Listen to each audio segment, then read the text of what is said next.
Hello everyone and welcome to this video where I will try to explain why Mass Effect Andromeda's ending is not a very good one. As usual, this video is unscripted, so be prepared for some rambling. I'll try to summarize my thoughts in as short as possible, but just a warning.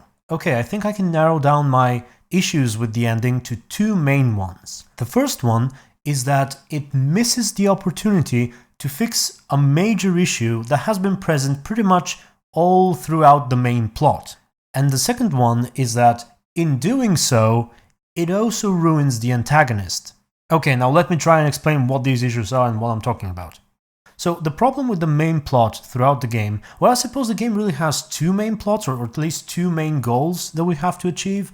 Number one is make the golden worlds gold again, make them livable again, so we can get people out of cryo, settle around, and so on. And the second main goal is stop the Ket and the Archon from exalting us all. In terms of those two main goals, everything we achieve is almost exclusively thanks to Sam. It's not because we, the protagonist, or any of the companions do anything exceptional, it's all about Sam. For example, to fix the worlds, you have to interface with the monoliths and with the vaults in order to reset them and so on and so forth, and all of that work is done by Sam. The main character is just a carrier for Sam. If Sam had a body of his own, kind of like Edie in Mass Effect 3, there will be no need of Ryder. We carry Sam around, we scan things, we interface with all kinds of consoles and doors, and he does all the magic, he does all the decrypting and all the solutions, and most of the time, neither we, the player, nor the main character actually know what's happening. Sam's just doing something and doors open, vaults reset, planets get magically restored, their atmospheres, their seismic activity, everything, on the most basic level is being manipulated by the magic, essentially, of the vaults, and we don't know how that works, we don't know how Sam is able to control it, manipulate it, it is just happening. So the main character really isn't that essential. You can replace him with anyone else who has the Sam implant, and Sam will infuse that other person with superpowers, essentially, with the profiles and all that, and they'll do the job just fine. And the same goes for our companions. We get all of our companions relatively early on in the story, but neither of them is really essential. I mean, PB shoots a thing with the back of her gun. You would think as a Remnant expert, she would be really important in solving the mystery of the vaults, but she doesn't do anything. She just, pursues her own project. And many of the companions have interesting stuff to do, but they are not related to any of our main goals that we're trying to achieve. For the most part, they just accompany us and shoot beside us. And you have pretty much the same thing when you're facing the Ket, when you're infiltrating their temple, when you're fighting on their ships.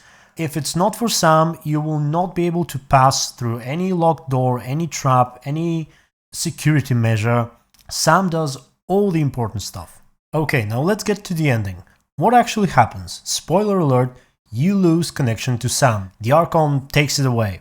So we are at the low point, the lowest in the story, and we finally have the chance to do something under our own steam. Now, our squad has not been very united throughout the game. We see several meetings that we have, and they're always acting like a bunch of random people rather than a crew, a team. And now in the end, we're all together, we don't know what to do. And it's the best moment for us to come together, show that throughout all our adventures we've learned how to work as a team and combine our efforts. Everyone will do something unique, something they're best at, and we'll come up with a plan to maybe infiltrate the ship or temple or whatever that Meridian thing is, and we'll beat the game, we'll beat the Archon, not through super advanced AI or other magical powers, but because we're finally a true team, we're finally united, we stand together despite our differences, and it would have been a great ending, a very Mass Effect ending.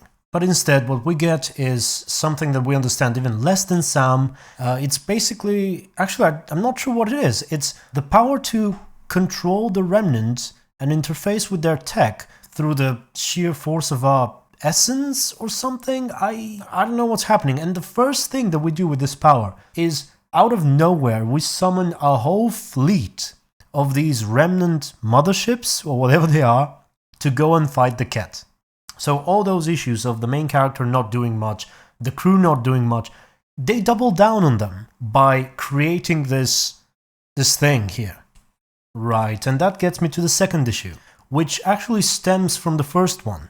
Because they wanted to have this space battle in the end, that also ruins the antagonist. It goes completely against what they were building the villain to be throughout the entire game.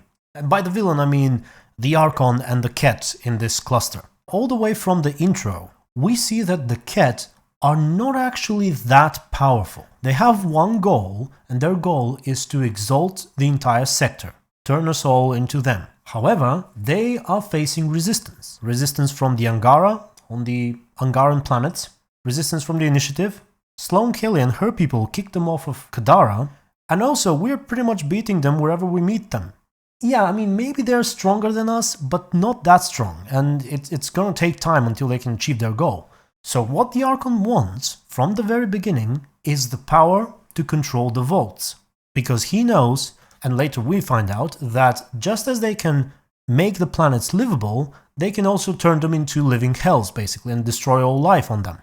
The Archon wants this power at his fingertips, so he can go to a planet and say, I can just snap my fingers and you'll all die. So, death or exaltation.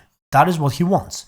And so, throughout the game, he comes up with this elaborate plan of setting a trap for Ryder, luring us into that trap, then planting a virus or something inside our system, which later is able to break our connection with Sam and is also able to read our memories, I think, because that's how he learns about the human arc and about our sister, who has an implant similar to ours, and through the fact that he somehow steals Sam and also steals my sister with the implant, he's able to transfer Sam's power to him, and therefore control Meridian. Through Meridian, he's able to control the entire Vault network, and that's how he intends on achieving his goal. Now, what's the problem? Well, the problem is this. He has a fleet with about 20 of these behemoth, or whatever they're called, ships, which are capable of destroying an arc. And he has probably 100 of those smaller ones. So if he has that, why bother going through this whole story, this whole game? Just park that fleet outside of Prodromos and say, submit or die. Then as he says, one by one, all Helios will be exalted, or one by one your worlds will die. Go to Kadara, do the same thing. What is Sloane Kelly gonna do? Summoning this remnant fleet and requiring the Archon to have a matching fleet actually goes against everything that this villain is about. And yeah, I think that was all I had to say. Please let me know what you think. Also, if you will allow me, I will do a quick Patreon plug here. I hate asking for donations, but since the recent YouTube controversies, earnings have essentially died out. You can see the views are growing, but the earnings are plummeting to the ground. And this is in fact my full-time job, so there you go. That was all. Thank you very much for watching, and until next video, stay tuned and be good.